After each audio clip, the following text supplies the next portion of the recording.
111818134. Oke, di sini saya akan menjelaskan video saya dengan memenuhi kewajiban tugas dari mata kuliah aplikasi bioteknologi pangan dengan referensi jurnal kualitas fisik, mikrobiologis, dan organoleptik daging ayam broiler pada pasar tradisional di Bogor. Oke, untuk dipersingkat waktu, langsung saja kita simak video berikut ini. Oke, langsung masuk di videonya. Di sini saya memperkenalkan diri dulu ya. Perkenalkan, nama saya Alexander Moni, Q1A18134. Oke, masuk di review jurnalnya dengan judul kualitas fisik, mikrobiologis, dan organoleptik daging ayam broiler pada pasar tradisional di Bogor. Oke, ada beberapa poin lah yang akan saya jelaskan pada PPT kali ini. Yang pertama itu menjelaskan latar belakang penelitian, menjelaskan tujuan penelitian, menjelaskan metode penelitian, menjelaskan hasil dari penelitian. Di Indonesia, daging broiler tersedia melimpah, terutama di pasar tradisional. Sayangnya, jenis daging ini paling mudah rusak secara fisik, organoleptik, dan mikrobiologis. Kualitas fisik yang diukur oleh pH dan AW. Kualitas mikrobiologis adalah jumlah plat dan jumlah E. coli. Organoleptiknya adalah dagingnya, warna, tekstur, aroma yang dinilai dalam uji peringkat hedonik.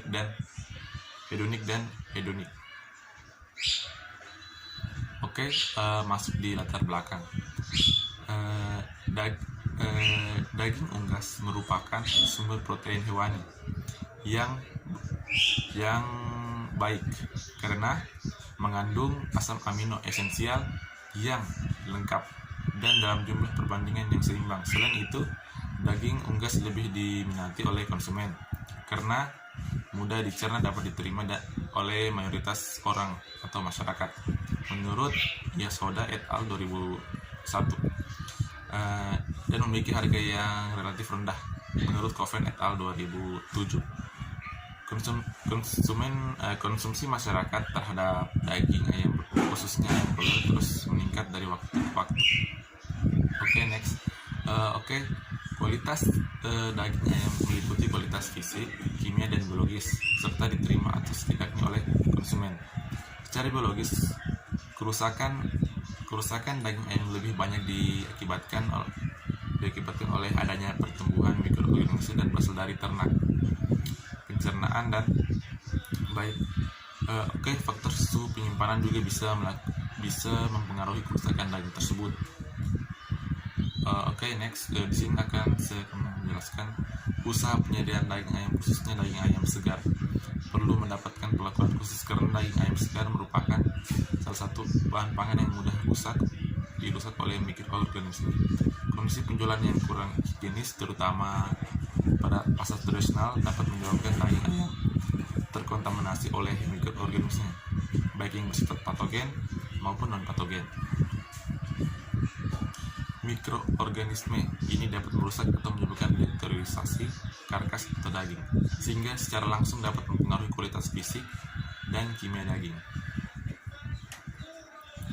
Tujuan dari review jurnal ini itu, penelitian ini dilakukan untuk mengetahui kualitas fisik, mikrobiologis, dan organoleptik daging ayam broiler pada beberapa pasar tradisional di Kota Bogor.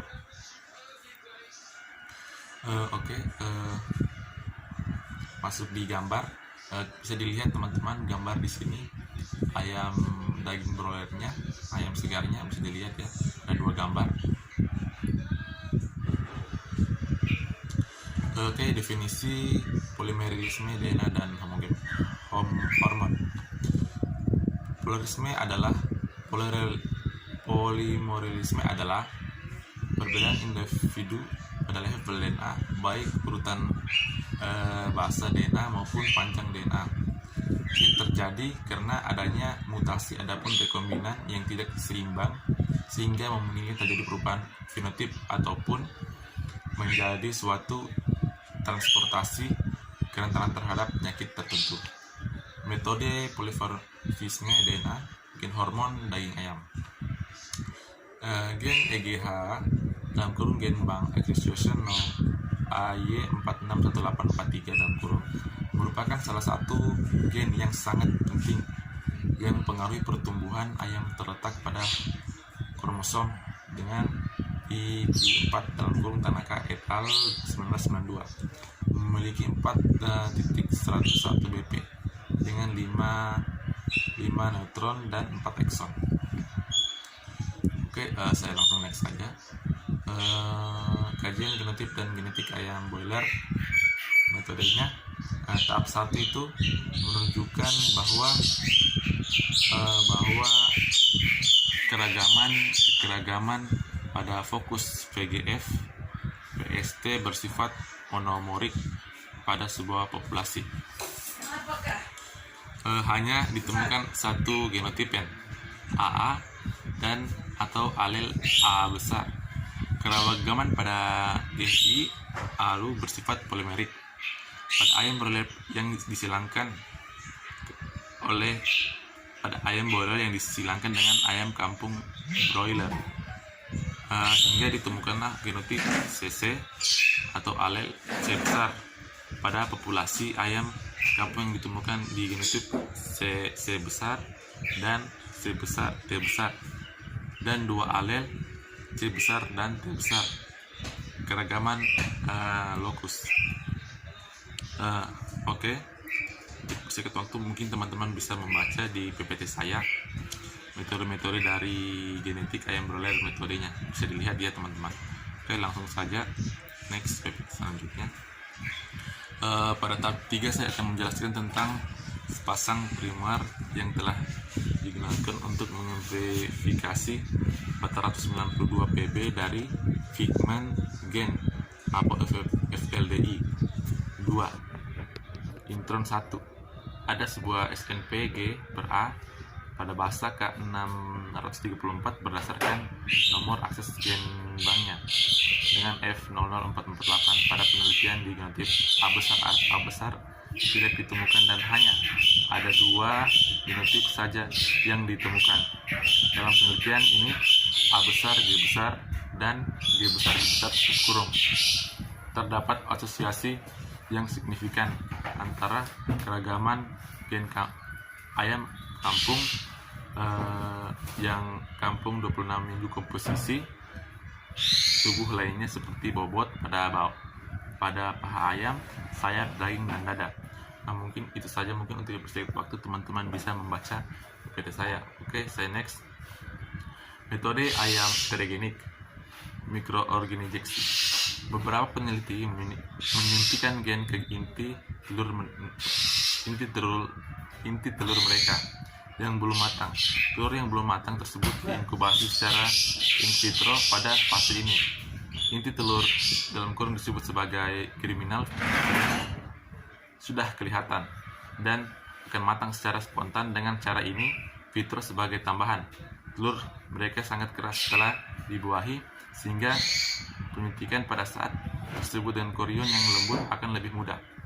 Akan tetapi, induksi pematangan telur secara mudah rumit dan membutuhkan waktu relatif lama pada spesies tertentu. Oleh karena itu, kelompok peneliti ini membuat ikan interspecies dengan cara yang unik dengan jumlah kopi yang banyak dan sitoplasma telur yang selalu diminati alternatif penyuntik inti telur. Oke, yang kedua itu saya akan menjelaskan elektrofluoresis. Prinsip metode ini adalah membuat ada parabole holes pada membran sel dengan bantuan aliran listrik yang bergetar dalam kurung electric pulse. Sel dispensiskan dalam larutan DNA dan dilarutkan di dalam masuk ke sel melalui lubang yang telah terbentuk. Yang ketiga, metode alternatif. Metode alternatif lainnya adalah transfer gen dengan bantuan sel atau dikenal dengan cell mediated gen transfer. Teknik ini merupakan pengembangan dari metode mikroinjeksi dengan mempertimbangkan bahwa untuk menghasilkan ayam broiler membutuhkan banyak waktu, biaya, fasilitas, dan rencana. Oke, evaluasi keunggulan ayam broiler. Bobot tetas. Bobot tetas merupakan bobot badan ayam pada saat menetas umur sehari. Bobot tetas dari ayam hasil persilangan tersaji pada tabel 2. Kelompok persilangan ayam ras dan ayam beras berpengaruh tidak nyata. 4 lebih besar daripada 0,05. P lebih besar, saya ulangi, P lebih besar daripada 0,05 terhadap bobot tetas. Hal ini disebabkan karena bobot tetas tidak hanya dipengaruhi oleh bobot telur, tetapi juga dipengaruhi oleh faktor lain, yaitu suhu dan kelembapan mesin tetas. Bobot badan. Bobot badan merupakan ayam hasil silangan pada umur 8 minggu. Kelompok persilangan berpengaruh nyata 4 lebih kecil daripada 0,05 terhadap bobot badan ayam. Hasil persilangan dapat pada tabel 2. Oke, next. Pertambahan bobot badan. Yang ketiga, persilangan dari masing-masing kelompok persilangan berpengaruh nyata. P lebih kecil daripada 0,05 terhadap pertambahan bobot badan. Farudin et al. 2017 menyatakan bahwa rataan pertambahan bobot dan ayam lokal dengan pemeliharaan insentif pada umur 8 minggu yaitu 809,73 gram per ekor. Sedangkan rataan pertambahan bobot badan ayam ras ini broiler pada umur yang sama adalah 590 gram per ekor. Isa Brown komersial Leras pada 2009. Konsumsi langsung. Kelompok persilangan berpengaruh tidak nyata. P lebih besar daripada 0,05 terhadap konsumsi ransumen tabel 2. Rataan konsumsi ransum tiap kelompok ayam persilangan pada penelitian ini dia itu jauh lebih tinggi dibandingkan dengan konsumsi ayam lokal 8 minggu masa pemeliharaan. Insentifnya hanya menangani 1383,08 gram per ekor. Kusma ini 2000. Oke, next. Yang kelima itu bobot karkas. Kelompok persilangan Saras, Bakoras, dan Lab. Oke, untuk persingkat waktu saya akan membacakan ini ya, persentase lemak abdominal. Bisa dilihat teman-teman. Di sini persentase kelompok persilangan berpengaruh tidak nyata itu 4 lebih besar daripada 0,5 terhadap persentase lemak abdominal tabel 2. Oke, lanjut. Ya, untuk mempersingkat waktu, ya, ini pengambilan sperma atau semen. Saya akan menjelaskan bahwa pengambilan sperma dilakukan oleh 2 orang, 1 orang memegang dan mengurut ayam, sementara yang lain menampung sperma dengan tabungan penampung sperma. Pengambilan sperma dapat dilakukan 3-5 seminggu pada sore hari di atas pukul 15.00 atau jam 3 sore. Sperma yang sudah diperoleh dicarikan dengan menggunakan NaCl fisiologis sehingga dapat membuahi banyak betina sperma yang sudah dicarikan dengan disimpan terlalu lama dan harus dihindari dari sinar matahari. Oke, pengumpulan telur. Di sini saya akan menjelaskan bahwa setelah dilakukan inseminasi, buatan maka telur yang dapat digunakan sebagai telur tetas adalah telur-telur yang dihasilkan 2 hingga 3 hari setelah inseminasi. Telur tetas yang baik memiliki persyaratan antara lain berbentuk oval, tidak cacat, memiliki kerabang yang tidak terlalu tebal atau tipis. Telur tersebut disusun pada rak penampang telur dengan posisi bagian berada di atas. Oke, next. Metode, saya akan menjelaskan metode penetasan ayam broiler. Rangkaian yang tidak kalah penting dalam tata laksana IB, penetapan telur hasil inseminasi. Penetapan secara massal dilakukan dengan menggunakan mesin tetes. Suhu mesin tetes diatur pada kisaran 100 sampai 1050 dengan kelembapan 60 sampai 70%. Telur yang diteteskan diberi tanda untuk memudahkan pembalikan telur supaya merata. Banyaknya pembalikan minimal 3 kali dalam 24 jam, kecuali pada hari ke-19 hingga menetas. Tidak diperlukan pembalikan lagi. Oke, saya next lagi. Metodenya bisa dilihat sini daging ayam broiler. Di sini sampel dagingnya ayam broiler, kualitas fisiknya, kualitas mikrobiologi, kualitas organoleptiknya dapat langsung dihasilkan analisis data. Metodenya sampel daging ayam broiler. Teknik pengambilan sampel yang dilakukan adalah purposive sampling dengan pertimbangan sebagai asal tradisional. Perubahan yang diamati yakni pH, AW, TPC, dan Escherichia coli. Kualitas fisik. Pengukuran pH dilakukan dengan menggunakan pH meter Hana Mereusa dalam kurung besar. Katode dikalibrasi kemudian ditusukkan dalam sampel dan dibiarkan hingga angka yang tertera pada pengukuran digital tidak berubah lagi. Next, kualitas mikrobiologis.